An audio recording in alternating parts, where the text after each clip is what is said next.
G'day avocado enthusiasts and plant friends and people who are curious about humidity. Today we are going to be conducting an experiment about humidity and pebbled trays. But first, what is humidity?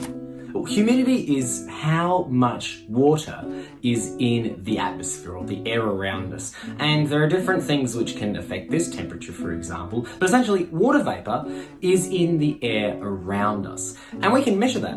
And we use percentage to show how much is in the air. 100% means that we are not underwater, but it means that the air around us is saturated with water. It cannot possibly have any more water in it. It's full. 0% is the opposite. It is totally empty of water. And really, there's no places on Earth that happens naturally. It's bad for humans, it's bad for things that live there. There are very few places that get low enough to be considered that. There are places on Earth that it gets to 100%. On a foggy day, for example, when you see fog, that is 100% humidity. No more water can evaporate or be absorbed into the air around it. But that's not what we're going to be talking about today. We're talking about humidity and plants, and in particular, indoor plants. Now, why is humidity important for plants? Well, there are a number of reasons. Some plants can deal with low humidity environments. Plants that are typically found naturally in arid areas like deserts or very hot places that don't have high humidity, they can handle low humidity environments. You'll typically see these kinds of plants having thick, waxy leaves. But there are a wide range of plants, especially those which we choose to keep indoors, that come from humid places and therefore need high levels of humidity, especially with plants that have thin or papery leaves. But why do some plants need higher levels of humidity? Why is humidity important? It's got a lot to do with the stomata. Stomata are the pores in the leaf of a plant which allow carbon dioxide to enter the plant and oxygen to leave the plant. It's also what lets water exit the plant to allow the plant to transpire. But why is that important? What does humidity have to do with that? Well, humidity helps those pores to remain open. But why is that important? Well, plants rely on evaporation to cool themselves down. Similar to how humans do. We sweat to help our bodies regulate their temperature. Plants do almost the same thing. Water exits the plants through transpiration, which is how water continues to flow through the plant. And I've got other videos about that in particular. But it then evaporates into the air around it. And as things evaporate, things cool down. As evaporation occurs, there is a cooling effect which happens as energy in heat is taken away from whatever the evaporation is happening to and into the atmosphere around it. So energy in the heat form is exiting the plant, which has a cooling effect. A plant doesn't want to dry out though. If a plant dries out, it's going to, well, whatever part has dried out, it's going to die. Plants can only put so much water into their leaves at a time though, and so they don't want it to evaporate too quickly. When atmospheric humidity is low, it's easy for water to evaporate. It's easier, and so it'll evaporate more quickly. But plants don't want to lose their water too quickly, and so they will close their stomata to control the rate at which that evaporation occurs. It's therefore also slowing down how much carbon dioxide is entering and how much oxygen is leaving, which in turn is affecting its ability to photosynthesize, or it's slowing it down. So humidity is important for many plants to have a good rate of photosynthesis. If the humidity is too low, they'll actually produce less energy. It also affects the plant's ability to regulate its temperature. Some plants can deal with low humidity. You'll see plants like snake plants. They've got thick, waxy leaves, and they can regulate their temperature pretty well because there's so much leaf that it's able to maintain its temperature much better. But if we're thinking about papery leaves that are very thin, it's much easier for the leaf to change temperature by the environment around it. And so it wants to be able to control its temperature, but if it's trying not to lose too much water, it can't do that as quickly. If water leaves it too quickly, then it's going to not be able to replenish the water to send out to evaporate. It's going to overheat and the leaf is going to die. This is why plants like Calathea need high humidity, because their leaves are so thin and papery that if they aren't able to regulate their temperature well enough by having high humidity, they're going to dry out and die. So having good levels of humidity is really vital, especially for tropical plants, to maintain a good level of photosynthesis and to assist them with their temperature regulation. To keep them healthy, they need appropriate levels of humidity. Can plants survive in 100% humidity? Well, not for too long. They can for a bit, but if it's always at 100% humidity, that transpiration actually can't happen. But 100% humidity doesn't happen naturally very often here on Earth. Even in our houses, if we had 100% humidity in our homes, we would be encountering health problems ourselves as humans. We wouldn't be able to sweat. But also, it's not good because it is a great breeding ground for things like mold, which is not great for our lungs. Humidity-loving plants generally like the atmospheric humidity to be around 60 to 70%. But what if you live in a house or in a climate that doesn't get that naturally? A lot of climates are typically much, much lower. And it also depends on what time of year it is. Different temperatures, if it's raining, it all has an impact on the humidity in our homes. So how do we control the humidity to help our humidity-loving plants in our homes? Well, there are some options, and the one that I'm going to focus on today is the pebble tray. Now, I have never actually tried pebble trays myself, but I've heard on different podcasts and different people talking about it that they use it to increase the humidity for their plants. And I am just wondering about its efficacy or how effective it is. The idea is that you have a tray. In it are some pebbles and some water. As the day goes on, water evaporates from there. As the water evaporates into the air around it, it's going to increase its humidity. But I wanted to know if we could actually measure a difference, or if it just evaporated and then immediately just kind of went away and didn't really increase by any reasonable margin the humidity in the air. So today I'm going to conduct a series of trials to test whether pebble trays actually do anything. So I've got a box here, and I've got some boxes inside my box. Now I'm hoping that they are all exactly the same. We're going to open them up. And okay, this one is saying that it is 20.8 degrees Celsius and the humidity is 63%. I'm hoping that they're all identical. Okay, they're close. Oh yeah, both at 65% humidity now. Oh, this one says it's way cooler. I'm hoping, I know that they're very cheap humidity meters and thermometers, but I'm hoping that they're, going to give me accurate readings. They're all sitting around the same amount. We'll see how they change. So there is a margin for error of about 3%. So looking at this, the room humidity is probably about 62%. These ones have been sitting around there. They might fluctuate slightly. The thermometers as well, not totally accurate it turns out, but that's okay. For today's experiment, if I see a drastic shift in them, that'll give us some indication. If it doesn't change much, we're not going to see the results that we're looking for. So what I've done here, I have blue tacked the humidity meters to a couple of tripods at 10 centimeters above the table, 20 centimeters and 30 centimeters.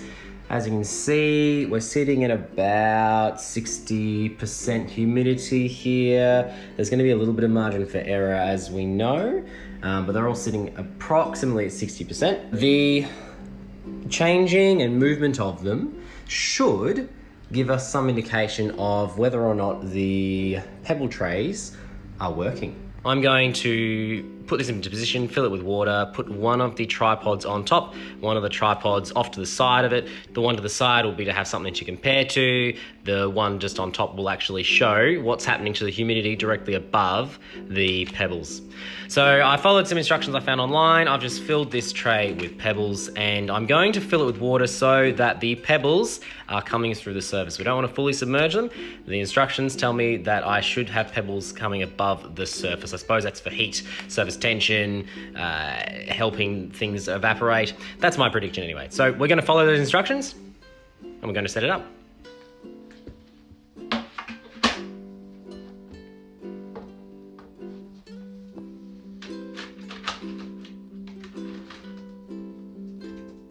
So I've got my experiment set up, just about ready to run. I've got a clock here. It's about 20 past 12 in the afternoon at the moment, and we're going to let it run for the rest of the day and just see what happens. So my hypothesis is that we're going to see a little bit more humidity around this one than this one. If we see a raise in both of them, I'll have to adjust the experiment and set one of them up in a separate spot further away. But I'm not expecting to see much change in this one here, other than the changes that we have in the room. There's going to be some people in the room, we're going to be breathing. There's also heating going on, so I'm not sure how that's going to affect things. The room is sitting at about 62, 63% humidity at the moment. As we know, these aren't entirely accurate. There's about 3% margin for error. And I am going to fill this one with water now so that we don't fully submerge the rocks, but so that they are partially covered and we have some sticking over the top. So I reckon that's going to be enough now. I've got a time lapse set up here. I've also got some lights. I've got quite a setup here, just so that you can see the LCD screens. And we're going to use that time lapse to monitor what happens. So it's going to take a capture every 20 seconds. So we should get a good idea of what happens over the next few hours. Let's run the time lapse and see what happens.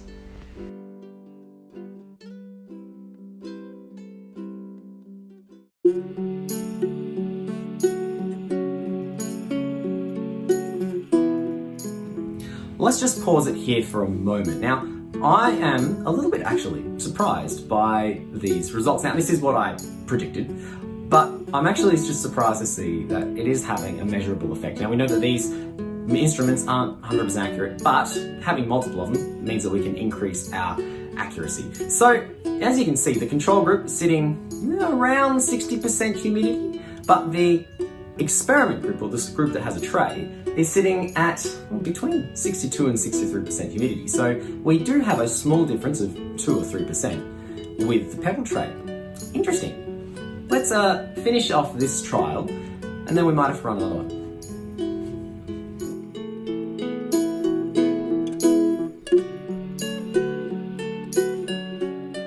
It looks as though the tray works, although only slightly. It only raises the humidity a couple of percent, probably. To make sure that this is not just a fluke and that side of the room doesn't just have more humidity, I'm going to run the test again tomorrow, but I'm going to switch which side the tray is on. So I'm just going to switch them over. I'm going to leave the same humidity meters. I'm just going to change which tripod the tray is under. So we'll set it up again in the morning and we'll run it again. It's the next day now. It's nearly 12 p.m, nearly midday. So almost the same time as we started yesterday. Yesterday we ran it on this one. As you can see, they are pretty well close. They're pretty close, so we're sitting at about 61% humidity across both of them. These ones are showing a little bit more difference, but I think that's just because of the instruments themselves. So I'm going to set up my tray once again, just under this one, to see if we have any differences. We'll set up the time lapse again, and we'll see what happens. Let's pause again and check in on what is going on. So everything is exactly the same as yesterday, except for the fact that we've got the tray under the other instruments. Everything else, as far as humanly possible, is the same. But we're noticing that the control group, which is now the one that's closest to the window, is sitting around 56%, but the experiment group is sitting at 60%. So we've got a 4% increase above the tray than without a tray, which is really interesting.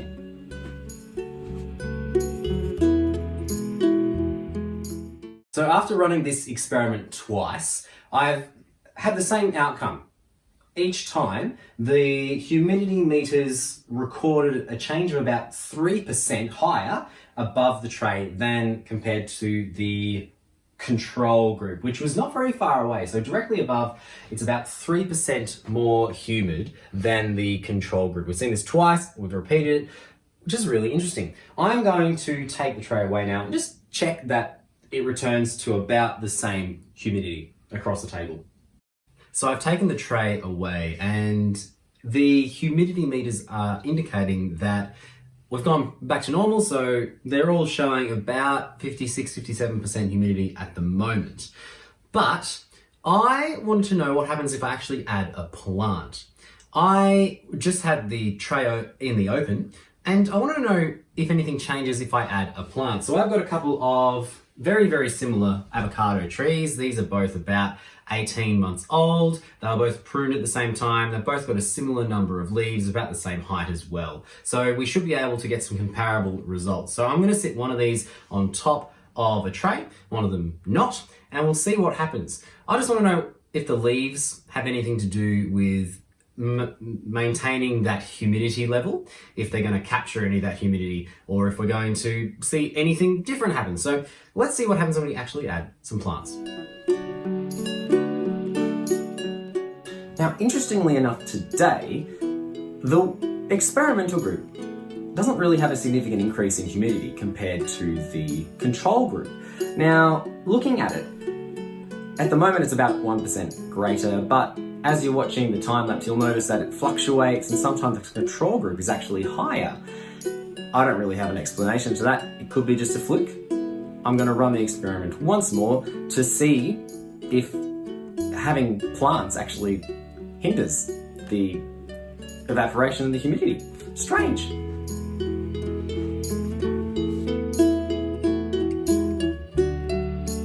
This time we're seeing the results that we expected. The control group is sitting around 4% lower than the experimental group. So the experimental group, the one with the tray, is looking like it's doing its job again. I'm not really sure what happened in the last one, but it seems to be working now. It's got an increase of about 4% humidity, which is more than I would expect.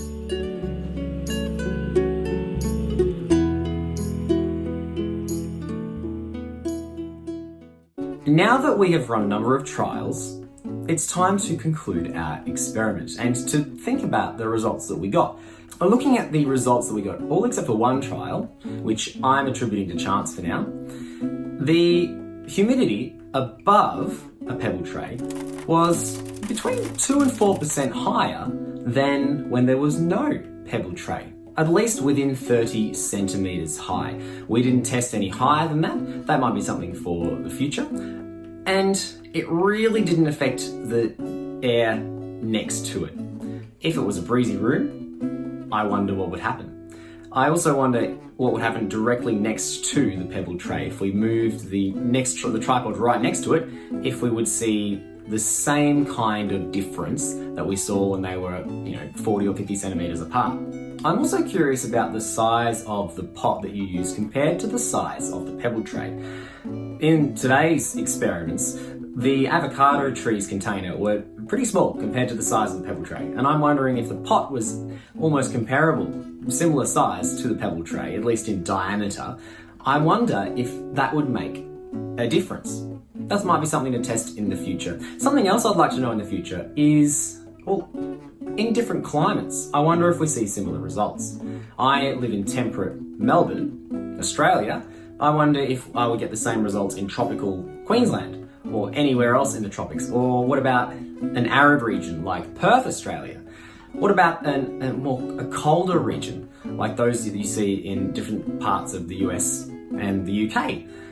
I don't know. I conducted this experiment in autumn here in Australia. I wonder if I'd get the same results in winter or the same results in summer, where temperature is different and it affects how much water can be put into the air and also affects the rate of evaporation. Perhaps there will be more experiments in the future. If you conduct this experiment, get in touch. I would love to know. But today we did see a difference of between 2 and 4% humidity in the air directly above a pebble tray. So, pebble trays, they work, but it doesn't change the humidity a great deal. Am I going to adopt this into my houseplant collection, my keeping of houseplants, my practice? No. I think my humidity is pretty good at the moment. And if I wanted to increase the humidity, there are, I think, more effective ways to do that. I haven't investigated those, so I'm not going to talk about them right now. But if you do want to increase the humidity by 2 to 4% directly above a certain spot, like one particular plant, this will do the job. Is it going to change your humidity from 30% to 70%? I doubt it. Now, I can't test that because my humidity isn't that low, but I am pretty doubtful. And there we have it. Thank you so much for watching this video. I really had a blast doing this one, and I hope you enjoyed it as much as I did. And you found it interesting and you learned something. I think it's interesting to explore the reasons why we do certain things. There are lots of claims out there in the plant world, and it's good to put them to the test. So I was really pleased to do this one today. I am keen to have your feedback on this video in particular. This is a little bit unusual. I don't often do these kinds of experiments. And if you enjoyed it, I'd love to know if you'd like to see more of this kind of thing in the future. And also, I'd like your ideas for this experiment. As people learning about things, feedback is really important, and I am keen to know what you think, what I could do to improve, what you'd like to see me do in the future. Because if I do more of these experiments, which I don't think I'm done with humidity yet, I would love to get your ideas and what you'd like to learn about as well, so that I can have some fun with that. If you haven't already subscribed to Scott Grows an Avocado Tree, please do consider doing so. I do a lot of avocado content here on YouTube and a bit of plant stuff as well, and it'd be great to have you along for the journey. If you do any humidity experiments like I have, please feel free to tag me on Instagram with your findings, with your pictures. I'd love to see that. My Instagram is @ScottGrowsAnAvocadoTree. Thank you once again for watching, and I will see you next time.